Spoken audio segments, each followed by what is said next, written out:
ಇನ್ನು ಕೆಲವೇ ಕ್ಷಣಗಳಲ್ಲಿ ವಾರಣಾಸಿಯಿಂದ ಪ್ರಧಾನಿ ನರೇಂದ್ರ ಮೋದಿ ನಾಮಪತ್ರ ಸಲ್ಲಿಕೆ ಮಾಡಲಿದ್ದಾರೆ. ಸತತ 3ನೇ ಬಾರಿಗೆ ನಾಮಪತ್ರವನ್ನ ಸಲ್ಲಿಕೆ ಮಾಡ್ತಾ ಇದ್ದಾರೆ. ಆ ಮೂಲಕ ಪ್ರಧಾನಿ ನರೇಂದ್ರ ಮೋದಿ ವಾರಣಾಸಿ ಕ್ಷೇತ್ರದಿಂದ ನಾಮಪತ್ರ ಸಲ್ಲಿಕೆಯ ವೇಳೆ ನಮೋ ಶಕ್ತಿ ಪ್ರದರ್ಶನಕ್ಕೆ ಮುಂದಾಗಿದ್ದಾರೆ. ಈ ಸಂದರ್ಭದಲ್ಲಿ 18 ಕೇಂದ್ರ ಸಚಿವರು 12 ಸಿಎಂಗಳು ಪ್ರಧಾನಿ ನರೇಂದ್ರ ಮೋದಿಗೆ ಸಾಥ್ ನೀಡಲಿದ್ದಾರೆ. ಗಂಗಾ ಸ್ನಾನದ ಬಳಿಕ ಮೋದಿಯಿಂದ ಕಾಲಭೈರವನ ದರ್ಶನ ಪಡೆಯಲಾಗುತ್ತೆ. ಅದಾದ ಮೇಲೆ ತಮ್ಮ ನಾಮಪತ್ರವನ್ನ ಸಲ್ಲಿಕೆ ಮಾಡಲಿದ್ದಾರೆ. ಈಗಾಗಲೇ 2 ಬಾರಿ ವಾರಣಾಸಿ ಕ್ಷೇತ್ರದಿಂದ ನಾಮಪತ್ರ ಸಲ್ಲಿಕೆ ಮಾಡಿದ್ರು, ಜಯ ಸಾಧಿಸಿದ್ರು. ಈ ಬಾರಿ 3ನೇ ಅವಧಿಗೆ ವಾರಣಾಸಿಯಿಂದ ಪ್ರಧಾನಿ ನರೇಂದ್ರ ಮೋದಿ ನಾಮಪತ್ರ ಸಲ್ಲಿಕೆ ಮಾಡಲಿದ್ದಾರೆ. ಇವತ್ತು ವಾರಣಾಸಿ ಲೋಕಸಭಾ ಕ್ಷೇತ್ರಕ್ಕೆ ಎನ್ಡಿಎ ಅಭ್ಯರ್ಥಿಯಾಗಿ ಪ್ರಧಾನಿ ನರೇಂದ್ರ ಮೋದಿ ಇನ್ನೇನು ಕೆಲವೇ ಕ್ಷಣಗಳಲ್ಲಿ ನಾಮಪತ್ರ ಸಲ್ಲಿಕೆ ಮಾಡಲಿದ್ದಾರೆ. ಅಸಲಿಗೆ ಗುಜರಾತ್ನ ಕ್ಷೇತ್ರದಿಂದ ಸ್ಪರ್ಧೆ ಮಾಡ್ತಾ ಇದ್ರು. ಅದರ ಜೊತೆಗೆ ವಾರಣಾಸಿಯನ್ನು ಆಯ್ಕೆ ಮಾಡಿಕೊಂಡ್ರು. 2ರಲ್ಲೂ ಗೆದ್ದ ನಂತರ ವಾರಣಾಸಿಯಿಂದ ಉಳ್ಕೊಂಡ್ರು. ಸೊ ಆ ಮೂಲಕ ಈ ಬಾರಿ 3ನೇ ಬಾರಿಗೆ ವಾರಣಾಸಿ ಕ್ಷೇತ್ರದಿಂದಲೇ ಮತ್ತೊಮ್ಮೆ ಅವರು ನಾಮಪತ್ರವನ್ನು ಸಲ್ಲಿಕೆ ಮಾಡ್ತಾ ಇದ್ದಾರೆ. ಅದಕ್ಕೂ ಮುಂಚೆ ಗಂಗಾರತಿಯಲ್ಲಿ ಪಾಲ್ಗೊಳ್ತಾ ಇದ್ದಾರೆ. ಗಂಗಾ ಸ್ನಾನದಲ್ಲಿ ಪಾಲ್ಗೊಂಡು ಕಾಲಭೈರವೇಶ್ವರನ ದರ್ಶನವನ್ನು ಪಡೆದುಕೊಳ್ತಾರೆ. ಅದಾದ ಮೇಲೆ ತಮ್ಮ ನಾಮಪತ್ರ ಸಲ್ಲಿಕೆ ಮಾಡುವಂಥ ಪ್ರಕ್ರಿಯೆಗೆ ಪ್ರಧಾನಿ ನರೇಂದ್ರ ಮೋದಿ ಮುಂದಾಗ್ತಾ ಇದ್ದಾರೆ. ಅಭೂತಪೂರ್ವವಾಗಿ ಇವತ್ತು ಅವರ ಶಕ್ತಿ ಪ್ರದರ್ಶನಕ್ಕೆ ಮುಂದಾಗ್ತಾ ಇದ್ದಾರೆ. ಈಗ ರಾಜ್ಯ ಮಟ್ಟದಲ್ಲೂ ನಾವೆಲ್ಲ ನೋಡ್ತೀವಲ್ಲ, ಅಭ್ಯರ್ಥಿಗಳು ನಾಮಪತ್ರ ಸಲ್ಲಿಸೋ ಸಂದರ್ಭದಲ್ಲಿ ಪ್ರಮುಖ ನಾಯಕರೆಲ್ಲ ಅವರಿಗೆ ಸಾಥ್ ಕೊಡ್ತಾರೆ. ಒಂದು ರೋಡ್ ಶೋ ಸ್ವರೂಪದಲ್ಲಿ ಹೋಗಿ, ಒಂದು ರ್ಯಾಲಿ ಥರ ಹೋಗಿ, ಕಾರ್ಯಕರ್ತರೊಟ್ಟಿಗೆ ಹೋಗಿ ನಾಮಪತ್ರ ಸಲ್ಲಿಕೆ ಮಾಡಿ ಬರ್ತಾರಲ್ಲ, ಅದೇ ರೀತಿ ಪ್ರಧಾನಿ ನರೇಂದ್ರ ಮೋದಿಯವರ ನಾಮಪತ್ರ ಸಲ್ಲಿಕೆ ವೇಳೆ 18 ಕೇಂದ್ರ ಸಚಿವರು ಜೊತೆಗೆ 12 ರಾಜ್ಯಗಳ ಮುಖ್ಯಮಂತ್ರಿಗಳು ಇವತ್ತು ಈ ಸಂದರ್ಭದಲ್ಲಿ ಪ್ರಧಾನಿ ನರೇಂದ್ರ ಮೋದಿಯವರ ಜೊತೆಗೆ ಆ ರ್ಯಾಲಿಯಲ್ಲಿ ಭಾಗಿಯಾಗ್ತಾ ಇದ್ದಾರೆ. ರೋಡ್ ಶೋ ಸ್ವರೂಪದಲ್ಲಿ ಹೋಗಿ ಬೃಹತ್ ಶಕ್ತಿ ಪ್ರದರ್ಶನದ ಮೂಲಕ ಪ್ರಧಾನಿ ನರೇಂದ್ರ ಮೋದಿ ಇವತ್ತು ವಾರಣಾಸಿಯಲ್ಲಿ ತಮ್ಮ ನಾಮಪತ್ರವನ್ನು ಸಲ್ಲಿಕೆ ಮಾಡ್ತಾ ಇದ್ದಾರೆ. ಕೆಲವೇ ದಿನಗಳ ಹಿಂದೆ ಗುಜರಾತ್ನ ಗಾಂಧಿನಗರ ಅಂದರೆ ಅಹಮದಾಬಾದ್ನಲ್ಲಿ ವೋಟಿಂಗ್ ಬೂತ್ಗೆ ಬಂದಾಗ ಕೂಡ ಯಾವ ರೀತಿ ಇತ್ತು ಚಿತ್ರಣ, ಪ್ರಧಾನಿ ನರೇಂದ್ರ ಮೋದಿ ಅವರ ಹಕ್ಕು ಚಲಾಯಿಸೋದಕ್ಕೆ ಬಂದಾಗ ಅನ್ನೋದನ್ನು ನೋಡ್ತಾ ಇದ್ವಿ. ಸೊ ಇವತ್ತು ನೀವು ನೋಡ್ತಾ ಇರೋದು ವಾರಣಾಸಿಯಲ್ಲಿ ಯಾವ ರೀತಿ ಶಕ್ತಿ ಪ್ರದರ್ಶನ ಆಗ್ತಾ ಇದೆ ಅಂತ. ಡೀಟೇಲ್ಸ್ ಕೊಡ್ತಾರೆ ಚಂದ್ರಮೋಹನ್, ನ್ಯೂಸ್ ಡೆಸ್ಕ್ನಿಂದ ಲೈವ್ನಲ್ಲಿ ಜಾಯ್ನ್ ಆಗ್ತಾ ಇದ್ದಾರೆ. ಚಂದ್ರಮೋಹನ್, ಇವತ್ತು ಇನ್ನು ಕೆಲವೇ ಕ್ಷಣಗಳು ಬಾಕಿ ಇದೆ. ಆ ಮೂಲಕ 3ನೇ ಬಾರಿ ವಾರಣಾಸಿಯಿಂದ ಲೋಕಸಭಾ ಚುನಾವಣೆಗೆ ನಾಮಪತ್ರ ಸಲ್ಲಿಸೋದಕ್ಕೆ ಯಾವ ರೀತಿಯ ಶಕ್ತಿ ಪ್ರದರ್ಶನ ಕಾಣಲಿಕ್ಕೆ ಸಿಗ್ತಾ ಇದೆ ಇವತ್ತು ವಾರಣಾಸಿಯಲ್ಲಿ? ಹೌದು ವಿಜಯ್, ಪ್ರಧಾನಿ ನರೇಂದ್ರ ಮೋದಿ ಅವರು ಇವತ್ತು ಅಧಿಕೃತವಾಗಿ ವಾರಣಾಸಿ ಲೋಕಸಭಾ ಚುನಾವಣಾ ಅಖಾಡಕ್ಕೆ ಧುಮುಕ್ತಾ ಇದ್ದಾರೆ. 3ನೇ ಬಾರಿಗೆ ವಾರಣಾಸಿ ಲೋಕಸಭಾ ಕ್ಷೇತ್ರದಿಂದಲೇ ಬಿಜೆಪಿ ಅಭ್ಯರ್ಥಿಯಾಗಿ ಕಣಕ್ಕಿಳಿತಾ ಇದ್ದಾರೆ. ಈಗ 11:40ಕ್ಕೆ ಪ್ರಧಾನಿ ಮೋದಿ ಅವರು ಜಿಲ್ಲಾ ಚುನಾವಣಾಧಿಕಾರಿಗಳ ಕಚೇರಿಗೆ ಆಗಮಿಸಿ ತಮ್ಮ ನಾಮಪತ್ರವನ್ನು ಸಲ್ಲಿಸ್ತಾರೆ. ಮುಖ್ಯವಾಗಿ ಈ ನಾಮಪತ್ರ ಸಲ್ಲಿಸ್ತಕ್ಕಂಥ ಸಮಯ, ಸಂದರ್ಭ, ಗಳಿಗೆ ಕೂಡ ಸಾಕಷ್ಟು ವಿಶೇಷವಾಗಿದೆ. ಮುಖ್ಯವಾಗಿ ಪಂಡಿತರುಗಳು ಸೂಚನೆ ಹೇಳಿದ ಪ್ರಕಾರವೇ ಈ ಮುಹೂರ್ತದಲ್ಲಿ ನಾಮಪತ್ರವನ್ನು ಸಲ್ಲಿಸ್ತಾ ಇದ್ದಾರೆ.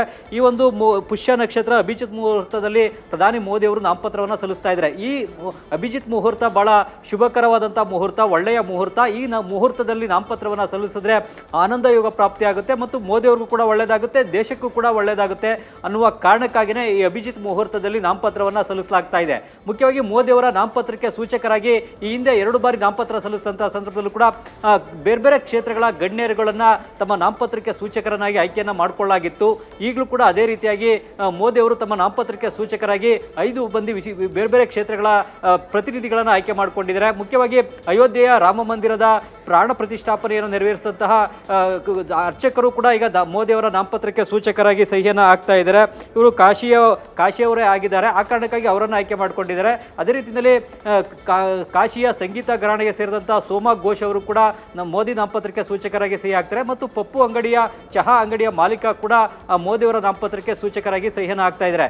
ಪ್ರಧಾನಿ ನರೇಂದ್ರ ಮೋದಿ ಅವರು ಗುಜರಾತ್ ರಾಜ್ಯದವರು, ಆದರೆ ಉತ್ತರ ಪ್ರದೇಶದ ವಾರಣಾಸಿ ಕ್ಷೇತ್ರದಿಂದಲೇ ಲೋಕಸಭಾ ಚುನಾವಣಾ ಅಖಾಡಕ್ಕೆ ಈಗ 3ನೇ ಬಾರಿಗೆ ಇಳಿತಾ ಇದ್ದಾರೆ. ಇದರಿಂದ ಕೂಡ ಸಾಕಷ್ಟು ರಾಜಕೀಯ ಲೆಕ್ಕಾಚಾರಗಳು ಮತ್ತು ರಾಜಕೀಯ ಸಂದೇಶಗಳು ಕೂಡ ಇವೆ. ಏನಂತಂದ್ರೆ ದೇಶದ ಪ್ರಧಾನಿ ಗದ್ದಿಗೆಯನ್ನು ಏರಬೇಕು ಅಂತ ಅಂದ್ರೆ ದೆಹಲಿಯಲ್ಲಿ ಕೇಂದ್ರ ಸರ್ಕಾರದ ಗದ್ದಿಗೆಯನ್ನು ಹಿಡಿಬೇಕು ಅಂದ್ರೆ ಉತ್ತರ ಪ್ರದೇಶವೇ ರಾಜಮಾರ್ಗ, ಲಕ್ನೋ ರಾಜಮಾರ್ಗ. ಉತ್ತರ ಪ್ರದೇಶವನ್ನು ಗೆದ್ರೆ ದೇಶವನ್ನು ಗೆದ್ದಂತೆ ಅನ್ನೋ ಒಂದು ಮಾತು ದೇಶದ ರಾಜಕೀಯ ವಲಯದಲ್ಲಿದೆ. ಯಾಕೆಂತಂದ್ರೆ ಉತ್ತರ ಪ್ರದೇಶದಲ್ಲಿ 80 ಲೋಕಸಭಾ ಕ್ಷೇತ್ರಗಳಿವೆ. ಈ ಉತ್ತರ ಪ್ರದೇಶದ 80 ಲೋಕಸಭಾ ಕ್ಷೇತ್ರಗಳಲ್ಲಿ ಅತಿ ಅತಿ ಹೆಚ್ಚು ಕ್ಷೇತ್ರಗಳನ್ನು ಗೆದ್ದಂಥ ಪಕ್ಷವೇ ಕೇಂದ್ರದಲ್ಲಿ ಅಧಿಕಾರಕ್ಕೆ ಬರ್ತಾ ಇದೆ.